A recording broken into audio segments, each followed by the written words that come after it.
Bíblia na primeira carta de Paulo a Timóteo. Primeira carta de Paulo a Timóteo, no capítulo 4. Primeira carta de Paulo a Timóteo, no capítulo 4.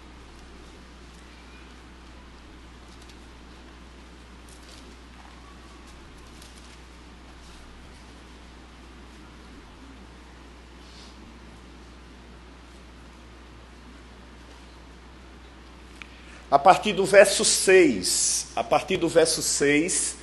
nós vamos ler do verso 6 até o verso 16. Na realidade, eu farei uma leitura e os irmãos acompanham essa leitura que irei fazer nas suas Bíblias.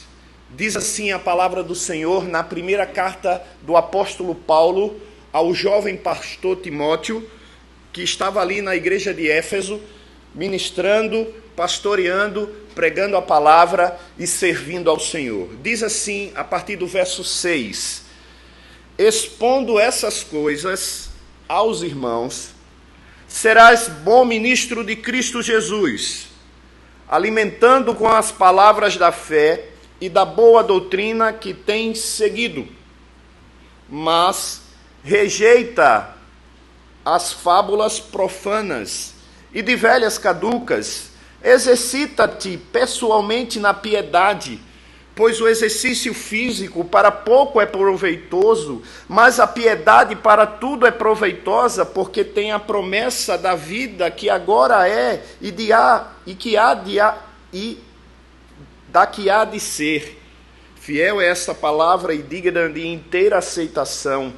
Ora, é para esse fim que labutamos e nos esforçamos sobremodo, porquanto temos posto a nossa esperança no Deus vivo, Salvador de todos os homens, especialmente dos fiéis.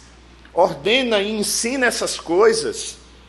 Ninguém despreze a tua mocidade, pelo contrário, torna-te padrão dos fiéis, na palavra, no procedimento, no amor, na fé e na pureza.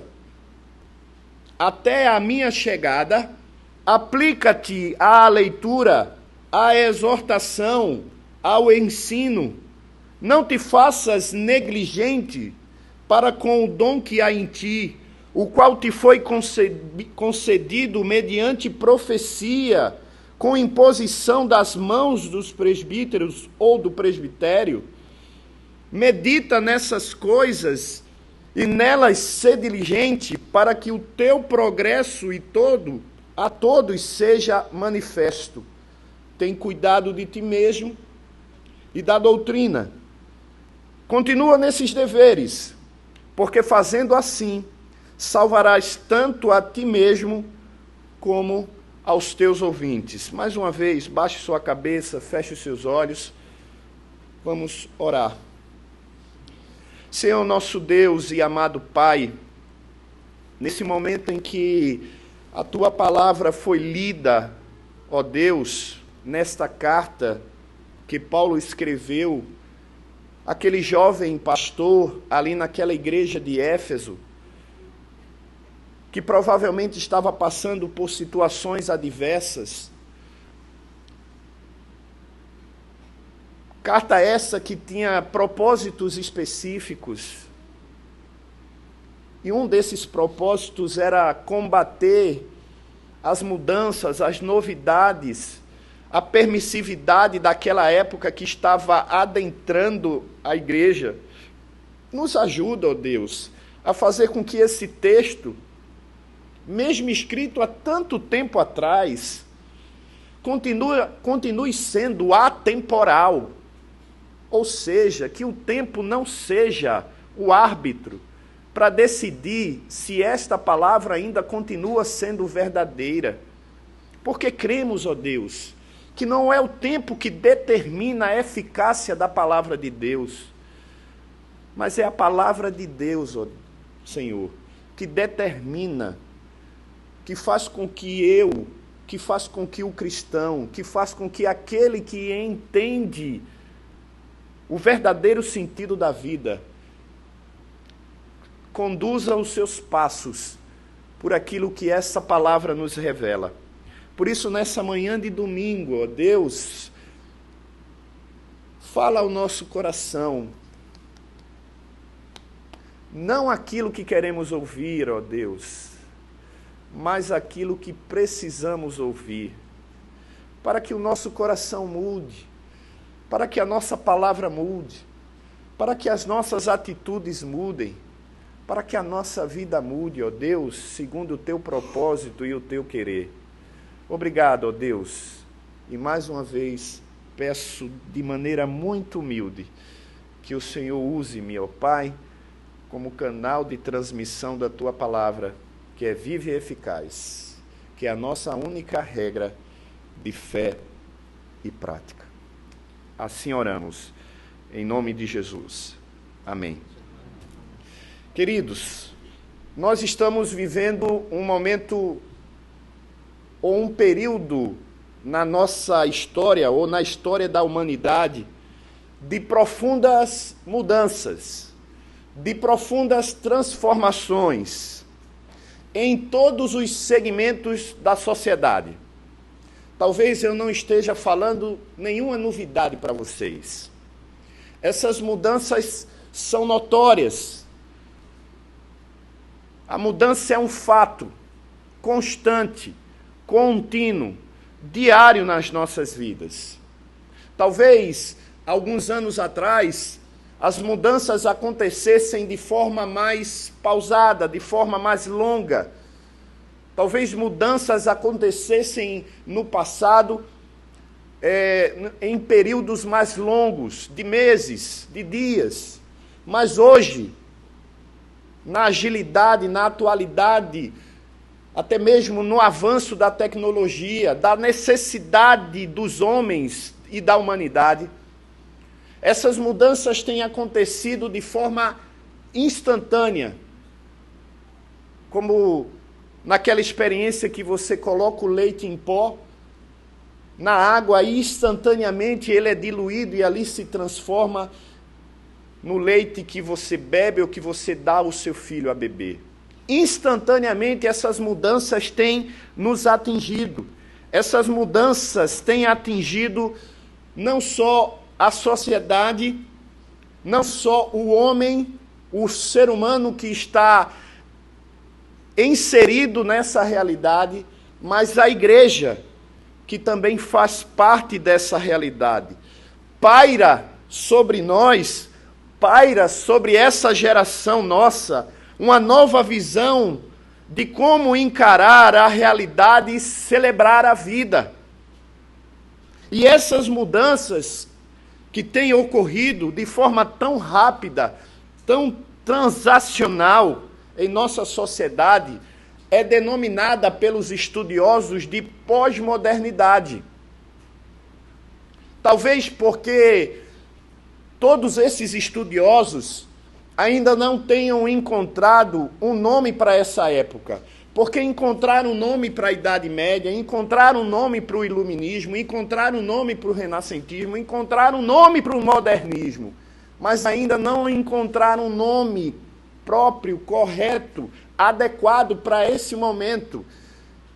E a melhor situação que podemos chegar, ou a melhor conclusão, ou a melhor nomenclatura que podemos chegar, é que esse momento que vivemos é um momento considerado, chamado e conhecido de pós-modernidade. E essa pós-modernidade em que estamos inseridos precisa ser, além, muito mais do que inseridos nela, precisamos entender que momento é esse. Francis Schaeffer, no seu livro A Morte da Razão, ele diz que cada geração defronta com o problema de aprender como falar ao seu tempo de maneira comunicativa. É problema que não pode resolver sem uma compreensão da situação existencial, em constante mudança. Para que consigamos comunicar a fé cristã, diz Francis Schaeffer, de modo eficiente, Portanto, temos que conhecer e entender as formas de pensamentos da nossa geração. Em outras palavras, Francis Schaeffer está defendendo não a nossa participação no pecado, na permissividade, na promiscuidade dessa sociedade que jaz no maligno. Mas ele está dizendo que nós, que estamos inseridos nesse contexto, mesmo que não participemos dele na atitude ou na ação do pecado, do erro, da mentira, precisamos entender aquilo que está acontecendo ao nosso redor. Precisamos entender essa pós-modernidade. Precisamos compreender esse período para poder combater aquilo que é excêntrico às Escrituras e, ao mesmo tempo, comunicar a palavra de Deus de forma eficiente para essa geração. E talvez, e certamente para a próxima geração, que talvez seja contemplada com um período que vai ser denominado de pós-modernidade. E talvez ainda não saibamos, porque não sabemos dar o nome a esse período, quanto mais ao que está pela frente. Stanley Grahams diz que nós não fomos chamados para ministrar a uma época remota, mas para os dias de hoje, cujo contexto acha-se sobre a influência da pós-modernidade, que tem como principais características a pluralidade, o relativismo, o humanismo, onde o absoluto não existe mais, onde cada ser humano é dono da sua própria verdade, onde a palavra de Deus pode ser verdade para mim, mas não pode ser verdade para o meu próximo. Porque a verdade está dentro de cada um de nós. E somos livres para pensar e agir da maneira que quisermos, porque ninguém tem nada a ver com a nossa vida. Não existe mais padrão, não existe mais valores éticos, morais ou qualquer outros. O que vale é aquilo que eu penso, o que vale é o aqui, o agora, é o momento, é o prazer, é a vaidade. É isso que a pós-modernidade, na sua pluralidade, no seu relativismo, no seu humanismo, prega, incentiva a que eu e você venhamos a fazer. Tirar Cristo, tirar Deus do trono todo-poderoso, para que agora ele seja simplesmente um coadjuvante nessa história toda que chamamos de história da humanidade. É isso que prega a pós-modernidade. É isso que prega os pensadores pós-modernos, os filósofos pós-modernos, a ponto de dizer que Deus é um delírio, a ponto de dizer que a religião é o ópio do povo, a ponto de dizer, e ainda mais, perturbante, de transformar o texto bíblico dizendo que Deus, sim, é que foi criado à imagem e semelhança do homem. Essa, queridos, é a situação que nós estamos envolvidos. Você que já é avô, você que é pai, você que é jovem, você é adolescente, você que é criança, é esse o contexto que nós estamos envolvidos. E a igreja, meus irmãos, é o principal instrumento, observem, a igreja é o principal instrumento que Deus tem neste mundo para combater as características maléficas da pós-modernidade. A resposta, meus irmãos, para a indagação, para a inquietude dessa geração pós-moderna, não está no místico, não está no pragmatismo, não está na ideologia ou filosofia da própria pós-modernidade, mas está em Cristo. Como disse John MacArthur, encontramos na pessoa de Jesus Cristo provisões suficientes para nossas necessidades. Em Cristo não precisamos de mais nada. ele é suficiente. E é isso que nós precisamos pregar. E aí você, depois talvez dessa longa introdução, deve estar se perguntando, mas como é que se encaixa o texto de que ele acabou de ler, o texto de Timóteo? Isso é uma palavra para o pastor. Eu não sou pastor, eu sou um membro de igreja. Por que o pastor falou então desse texto? Então, volte para o texto e vamos tentar entender o contexto, analisar os versículos, expor a palavra de Deus, para entender como é que este texto pode nos ajudar a combater essas características que nos afetam e que fazem parte dessa época que chamamos pós-moderna, que está longe de Deus, mas muito, muito, muito longe de Deus. Pois bem, Timóteo, só para os irmãos entenderem o contexto, Timóteo era um discípulo de Paulo, e como tal foi treinado pelo próprio Paulo. As duas cartas que Paulo escreve a Timóteo, a primeira e a segunda carta, que nós temos aqui nas nossas escrituras, na sua Bíblia, que está aí na sua mão, ou no seu iPhone, ou no seu iPad, ou na tecnologia que você queira usar, refletem esse tipo de treinamento que Paulo deu, que Paulo investiu na vida de Timóteo. Nesses textos nós vamos perceber a descrição exata daquilo que Timóteo representava. Ele era um servo do Senhor Jesus Cristo. Por isso se torna claro quando Paulo chega no versículo 6 e diz assim: expondo essas coisas aos irmãos, serás bom ministro de Cristo. Bom ministro de Cristo. É importante, então, considerar algo muito, talvez sutil e que você não consiga perceber em uma leitura muito rápida. É importante considerar o fato de que a palavra ministro, usada nesse versículo, não trata ou não se refere apenas, também, mas não se refere apenas a pessoas que exercem o ofício ordenado no âmbito da igreja, ou seja, os pastores. Quando lemos essa palavra, é comum pensarmos logo que esse texto é única e exclusivamente referente à vida do pastor da igreja. Mas, na verdade, é também para o pastor da igreja.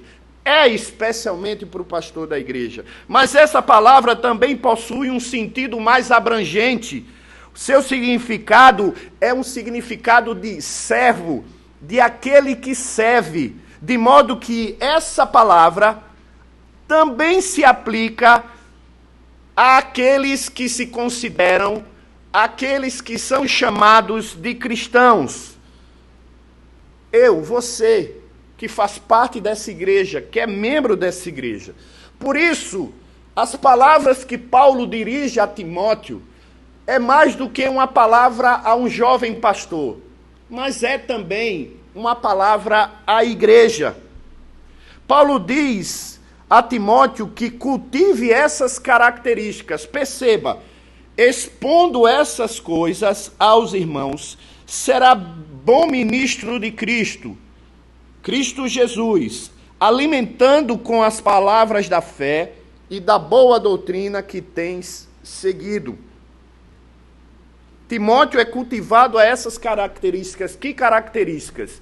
As características de ministrar, de alimentar não só a ele mesmo, mas ao seu rebanho, com as palavras da fé e com a boa doutrina. Boa doutrina essa que ele já tinha recebido de Paulo. Boa doutrina essa que fazia com que ele combatesse, para aquela época dele, aquilo que talvez ele dissesse: é a pós-modernidade que vocês estão enfrentando hoje. Se Paulo estivesse vivo, ele dizia: olha lá para Timóteo, porque talvez o contexto seja o mesmo. E aí, para você entender, vamos ler os primeiros 5 versos Volte para a Bíblia, olha o que o texto diz nos primeiros 5 versos do capítulo 4. Ora, o Espírito afirma expressamente que nos últimos tempos alguns apostatarão da fé por obedecerem a espíritos enganadores e ensinos de demônios, pela hipocrisia dos que falam mentiras e que têm cauterizado a própria consciência, que proíbem o casamento e exigem abstinência de alimentos que Deus criou para serem recebidos com ações de graças pelos fiéis e por quantos conhecem plenamente a verdade, pois tudo que Deus criou é bom.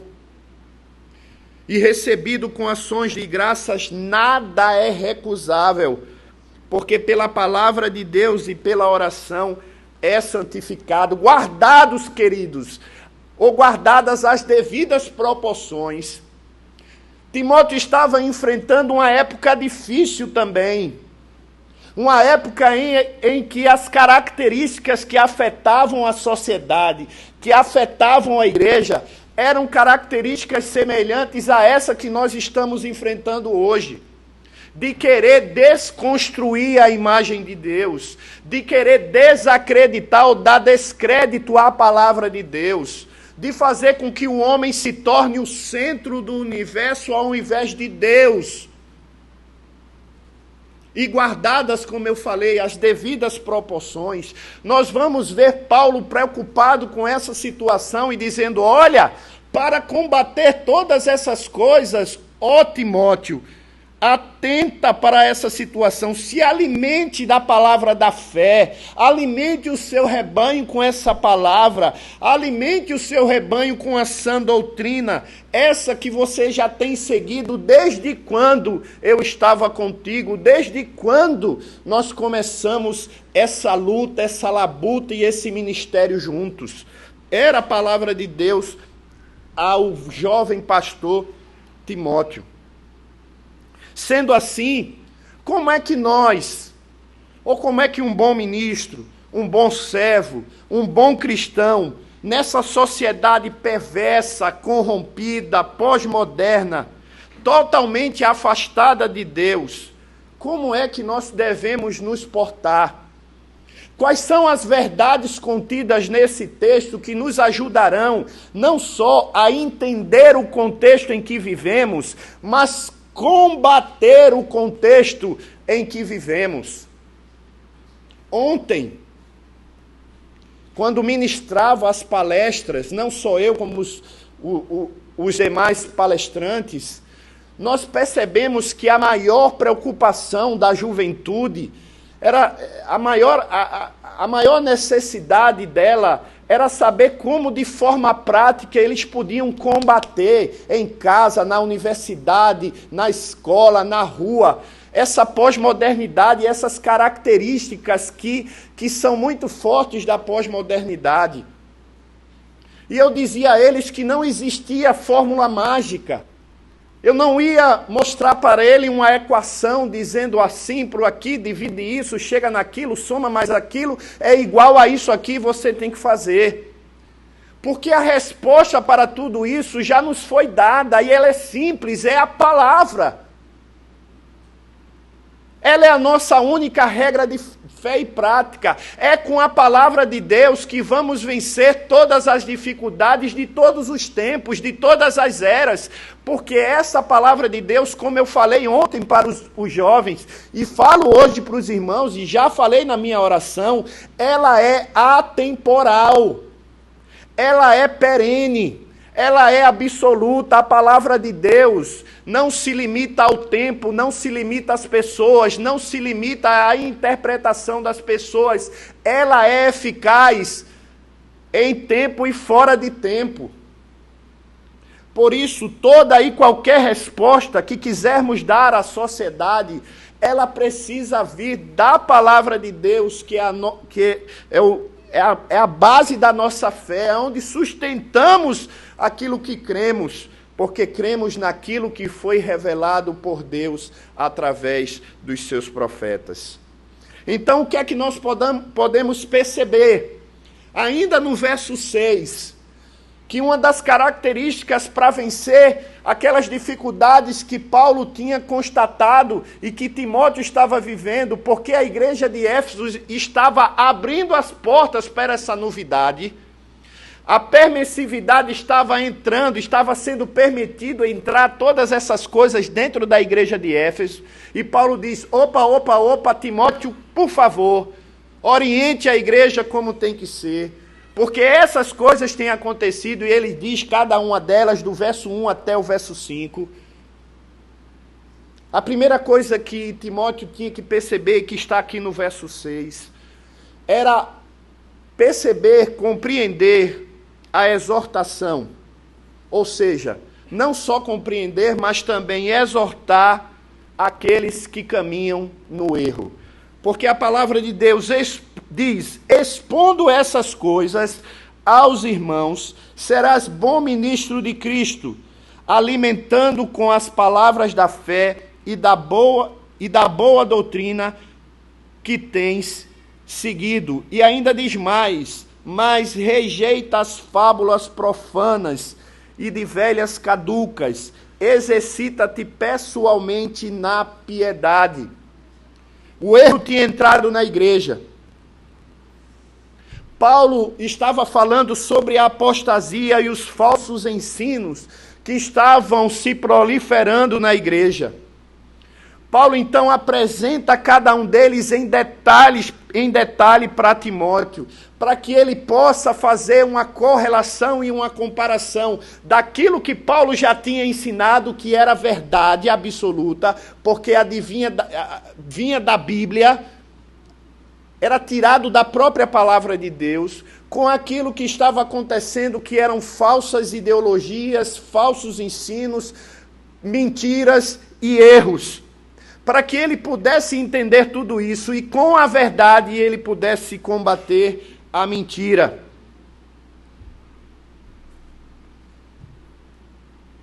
A primeira coisa que nós precisamos entender é que essa palavra, que hoje talvez seja até pouco utilizada e pouco manuseada nesse sentido que está aqui, papel, capa, porque a tecnologia nos deu os nossos telefones, os nossos smartphones, os nossos iPads, os nossos, enfim, as nossas mídias, e onde existem infinitos aplicativos, e um desses aplicativos é a própria Bíblia, e nada contra isso, irmãos, porque eu tenho no meu celular, eu tenho no meu tablet, mas às vezes a gente esquece um pouco, de manusear aquela palavra que está ali à nossa disposição, impressa para o nosso bem, com essa desculpa meio que, eu não preciso levar a Bíblia para a igreja porque eu já estou levando no meu smartphone. De fato está, mas muitas vezes nem ligamos, até porque a primeira mensagem que aparece na igreja é: desligue seu celular, por favor, para que não toque, para que não incomode, concentre-se em Deus, volte-se para Deus, e tem que ser assim mesmo. Nós estamos aqui concentrados, ligados totalmente em Deus. Precisamos esquecer as coisas que estão lá para poder adorar a Deus em espírito e em verdade. Nós precisamos compreender que isso aqui realmente é a nossa única regra de fé e prática, e é com o ensino, com a exortação, com a correção. Lembra o que diz Timóteo mesmo na segunda carta, capítulo 3, toda a escritura é inspirada por Deus, útil para o ensino, para a correção, para a educação na justiça, a fim de que o homem de Deus seja perfeito e perfeitamente habilitado para toda boa obra. Tem fórmula mágica, irmãos. A exortação na palavra é a chance que temos para exortar o erro, para consertar o erro, para fazer com que aqueles que caminham pelo erro voltem e façam um caminho da justiça, da retidão, da santidade e da aplicação da palavra de Deus. Então essa é a primeira coisa que podemos perceber. Mas o texto continua. E eu vou dar uns saltos e não vou seguir 7, 8, porque nós vamos ver que um verso puxa para o outro e tem a ver alguma coisa. Por isso, nos versos 13 e 15, se você der um pulinho a mais, você vai ver que diz assim: até a minha chegada, aplica-te à leitura, à exortação. Mais uma vez vem a questão da exortação. Ao ensino. Não te faças negligentes para com o dom que há em ti, o qual foi concebido ou concedido mediante profecia com a imposição das mãos do presbitério. A segunda característica que nós podemos encontrar nesse texto, ao expor esse texto, é o preparo na palavra. Porque não é só usar a palavra debaixo do braço ou no seu smartphone. Não é só dizer que tem a palavra em casa. É poder se preparar na palavra. Um bom cristão, um bom ministro, um bom servo de Deus conhece a palavra de Deus. Se esmera em estudar a palavra de Deus. Eu estava conversando em Vitória, porque fui convidado a participar de um encontro da fé reformada na primeira igreja presbiteriana de Vitória. Estava conversando com algumas pessoas e um presbítero lá fez essa questão: por que a igreja não consegue se defender dessas vãs doutrinas, dessas situações todas? Por que os crentes? E a minha resposta foi talvez curta e grossa. Porque os crentes esqueceram de estudar a Bíblia.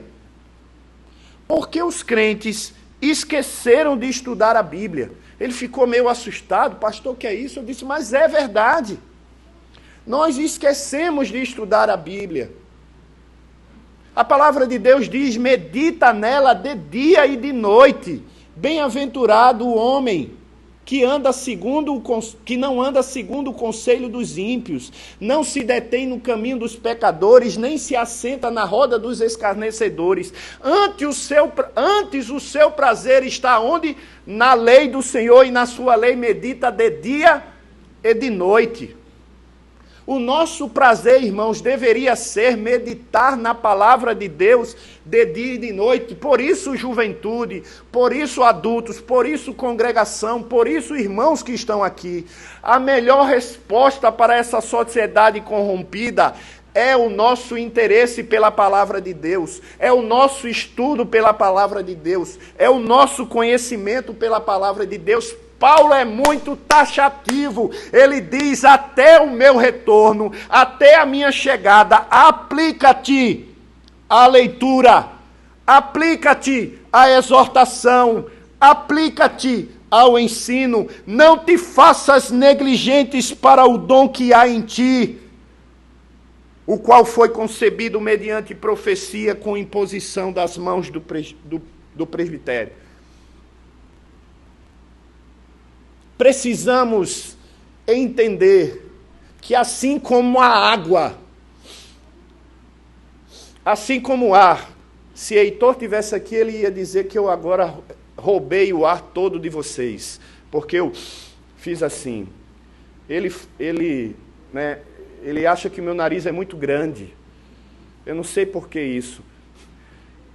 Mas assim como o ar é tão importante para que o homem se permaneça de pé vivo, assim como o alimento, assim como a água, a Bíblia, meus irmãos, é necessária para que, como cristãos, possamos sobreviver. Cristão que não se aplica à leitura, cristão que não se aplica à exortação da palavra de Deus, cristão que não se aplica ao ensino da palavra de Deus, não pode e não tem condições de desafiar as características malignas desse mundo pervertido e que a própria Bíblia diz que jaz no maligno. O conhecimento da Escritura é a condição mais básica para uma vida cristã. Que frase sensacional. Repito, o conhecimento das Escrituras é a condição mais básica para uma vida cristã bem-sucedida. para uma vida cristã bem-sucedida. Por isso é que 2 Timóteo capítulo 2, verso 15 diz: procura apresentar-te a Deus aprovado, como obreiro que não tem do que se envergonhar e que maneja bem o quê? A palavra da verdade. Quer combater as heresias do seu tempo, como Timóteo combateu, como Paulo combateu, como os demais combateram antigamente?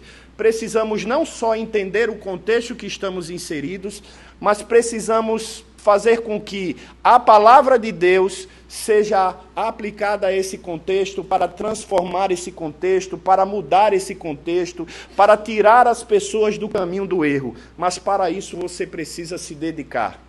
Para isso você precisa olhar para esse livro aqui e realmente dizer que ele é a sua única regra de fé e prática. Mas o texto continua. E aí, se você for para os versículos 7 e 16, nós vamos ler esses dois versículos, você vai ver uma terceira característica que esse texto nos apresenta para que, assim como Timóteo venceu lá as heresias, as mazelas, os erros e os pecados e os falsos mestres da sua época, nós possamos vencer os nossos de hoje. Diz assim o verso 7: mas rejeita as fábulas profanas e de velhas caducas, exercita-te pessoalmente na piedade. E o verso 16 diz: tem cuidado de si mesmo e da doutrina. Continua nesses deveres, porque fazendo assim, salvarás a ti mesmo, como também aos teus ouvintes. Tanto o verso 7 como o verso 16 se encaixam, falam do mesmo propósito, fala sobre a piedade, fala sobre uma verdadeira dedicação piedosa. Piedade, na realidade, significa uma vida de santificação, que significa uma vida separada, separada para Deus, separada para a adoração, separada para a oração, separada para desfrutar dos meios de graça que Deus nos oferece. E um dos meios de graça, ou os dois principais meios de graça que Deus nos oferece é a oração, irmãos, e a leitura da palavra de Deus. É a oração e a leitura da palavra de Deus. Quando Paulo chama a atenção de Timóteo para uma vida pessoalmente piedosa, ele está dizendo: Timóteo, ore. Timóteo, ore novamente. Timóteo, vamos lá, ore. Timóteo, está fazendo o que não está orando, Timóteo? Em outras palavras, quando Paulo exorta a Timóteo a isso, ele diz: olha, você, cristão verdadeiro, bom ministro de Cristo, precisa ter uma vida de piedade, de oração, de leitura da palavra de Deus. Não para que as pessoas vejam em cima de você uma auréola e digam assim: ai meu Deus, como ele é santo. Não que você venha para o culto, né, com aquela imagem de quem está quem tá jejuando há 30 dias e que você olha como eu sou piedoso. Não, não é para isso que a piedade serve. Para comiseração das pessoas que estão ao seu redor.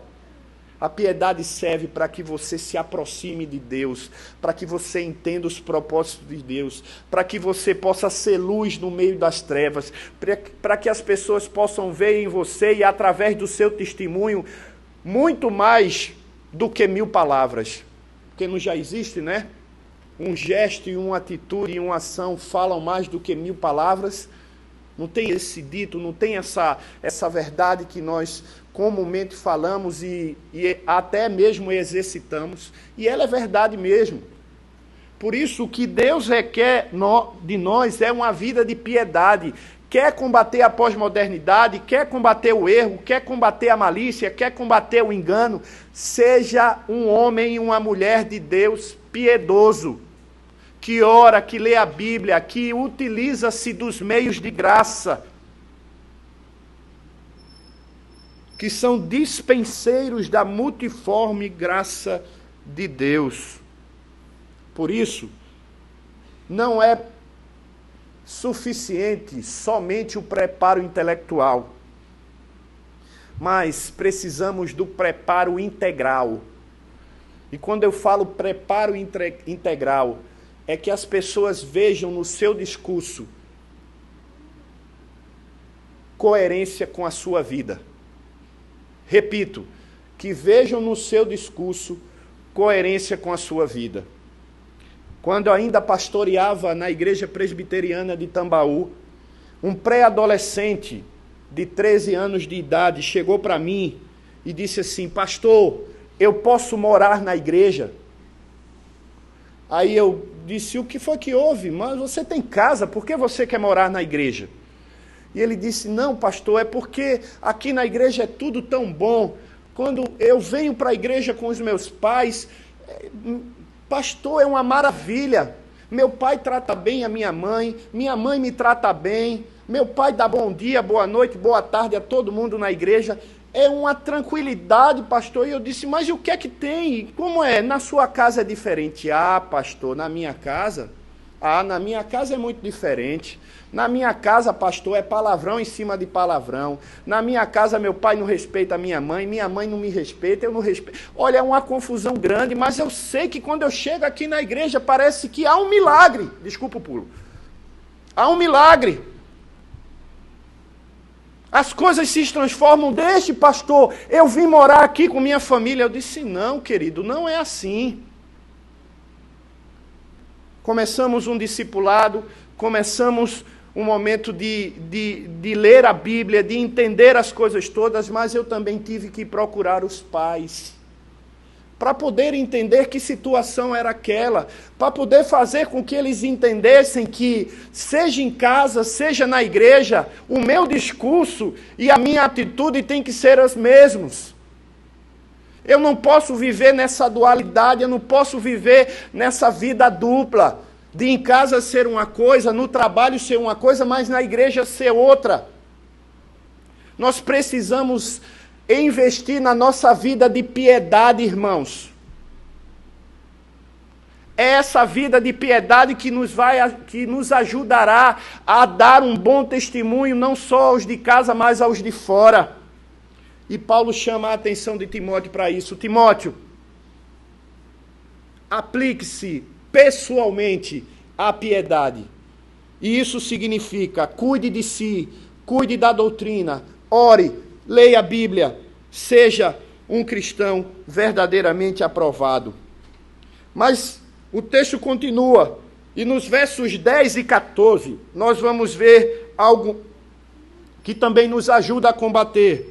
Ora, verso 10, é para esse fim que labutamos e nos esforçamos sobremodo, porquanto temos posto a nossa esperança no Deus vivo, Salvador de todos os homens, especialmente dos fiéis. E o verso 14 diz: não te faça negligentes para o dom que há em ti, o qual foi concedido mediante profecia com imposições de mãos do presbitério.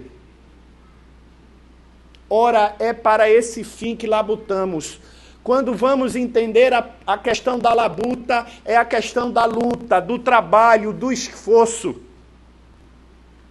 Timóteo deveria saber que não há sucesso na vida cristã sem comprometimento com o trabalho, sem comprometimento de botar e colocar a mão no arado, mãos à obra. Por isso ele não poderia ser negligente. E Jesus deixou isso muito bem claro quando disse aos seus discípulos: se alguém quiser vir após mim, negue-se a si mesmo, tome a sua cruz e siga-me. Os servos de Deus no passado tiveram uma vida de intenso trabalho e deles foi exigida intensa dedicação. Pense no trabalho de Moisés guiando o povo de Israel pelo deserto do Sinai até a terra prometida. Pense no trabalho de Josué dando continuidade à liderança de Moisés. Pense no trabalho de Neemias na reconstrução dos muros de Jerusalém. Pense no trabalho de Jesus caminhando pela Palestina do primeiro século, atendendo as pessoas, pregando o evangelho do reino de Deus. Pense no apóstolo Paulo em seu trabalho missionário entre os gentios e e também nas prisões. Enfim, queridos, não há como vencer os perigos do pecado, os perigos do erro, os perigos da pós-modernidade sem trabalho árduo, achando que a vida cristã é sombra e água fresca. Existe muito trabalho aí, muitas pessoas para serem evangelizadas, muitas pessoas para serem alcançadas, e a igreja está fazendo o quê? Onde estão as mãos?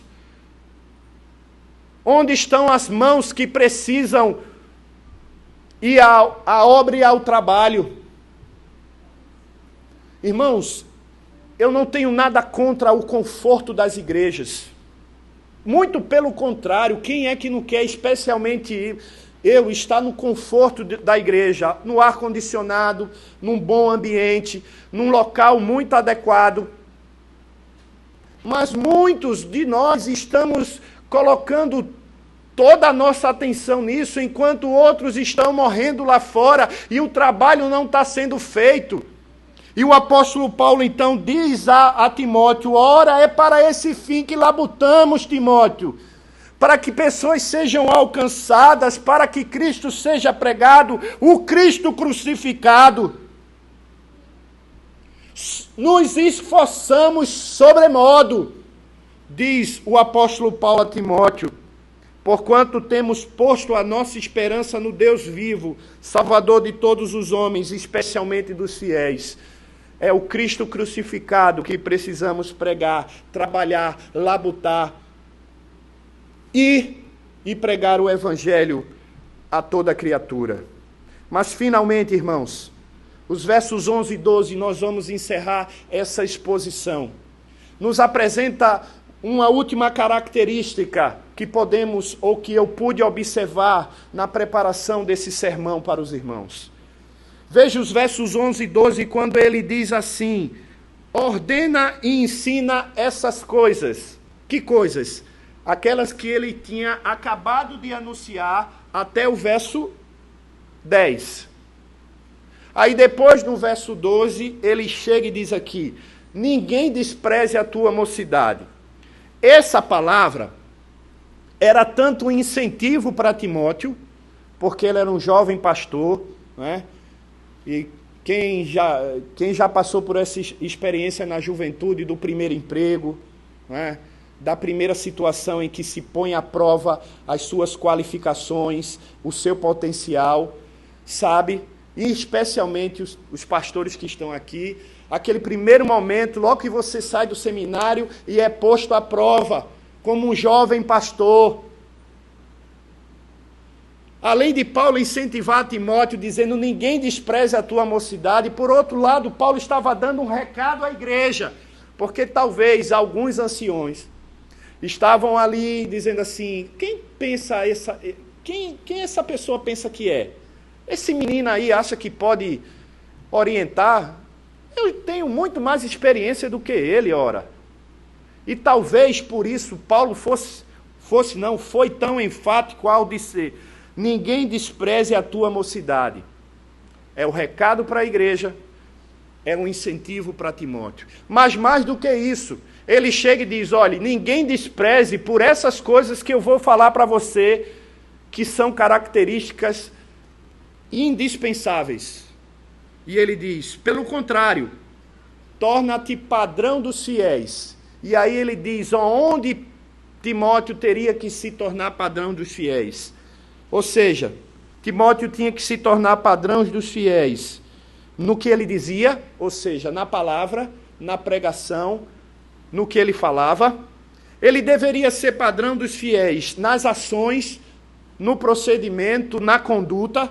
Ele tinha que ser padrão dos fiéis na prática da caridade, ou seja, do amor ao próximo, de amar ao próximo como a si mesmo. Ele tinha que ser padrão dos fiéis na confiança em Deus, ou seja, na fé, que é a certeza das coisas que se esperam e a convicção de fatos que eu não posso ver. E também nas motivações cristãs, ou seja, na pureza, na santidade, na vida de oração, na vida da leitura da palavra de Deus. Então, a última característica aqui é a autoridade no ensino e a vida exemplar. Autoridade no ensino e a vida exemplar. Timóteo era uma autoridade naquela região. E ninguém podia desprezar isso. Nem mesmo a igreja. Nem mesmo os anciões. Ninguém podia desprezar essa verdade. Timóteo era a autoridade. Mas o que Paulo queria que Timóteo fizesse não era que ele impusesse a sua autoridade com autoritarismo, mas que ele impusesse a sua autoridade sendo padrão dos fiéis, para que mesmo aquele que olhasse e dissesse: eu tenho mais experiência do que esse menino, eu quero estar escutando o conselho desse menino, pudesse olhar e dizer: bom, como ele é padrão na palavra, no procedimento, no amor, na fé e na pureza, eu tenho sim que aprender desse homem que está aí. Por isso, irmãos, como é que nós vamos vencer essas situações todas? Aplicando essas verdades que o texto de 1 Timóteo capítulo 4 nos ensina. Nós vimos pelo menos 5 situações distintas aqui, em que você, aplicando de forma verdadeira na sua vida, certamente você não só vai entender o contexto em que você está inserido, como você vai vencê-lo e fazer com que essas pessoas que ainda praticam possam sair do erro e vir para a verdade.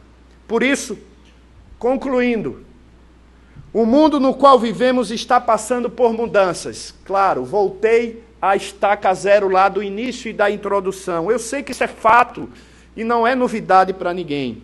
Ideias, conceitos, sistemas, religiões e cultos estão sendo alterados por essas mudanças. Porém, irmãos, jovens, cremos na providência divina e sabemos que o Senhor Jesus está edificando uma igreja e orientando os seus membros a abandonar estruturas e conceitos antibíblicos que a deformou nos últimos anos, para que esses se aproximem mais da identidade do verdadeiro cristão, que tanto o Senhor deseja, que tanto o Senhor quer. Apesar da crise contemporânea que vivemos, apesar da crise contemporânea que atinge o cristianismo, o ponto em que os cristãos precisam se ocupar é exatamente o valorizar, conhecer, praticar, viver a palavra de Deus. Viver a palavra de Deus. A pós-modernidade é um fato, não podemos fugir dela. Estamos inseridos, sim, mas podemos estar inseridos lendo a Bíblia, estudando a Bíblia, meditando nela, envolvendo o nosso coração na oração e na leitura, cultivando bons amigos que nos orientem na prática da palavra de Deus, frequentando as nossas igrejas, matriculando-se na Escola Bíblica Dominical, participando dos cultos de doutrina, reuniões de oração, dos departamentos, dos seus segmentos que existem nas igrejas, para que assim você possa se alimentar daquilo que é alimento sólido e verdadeiro.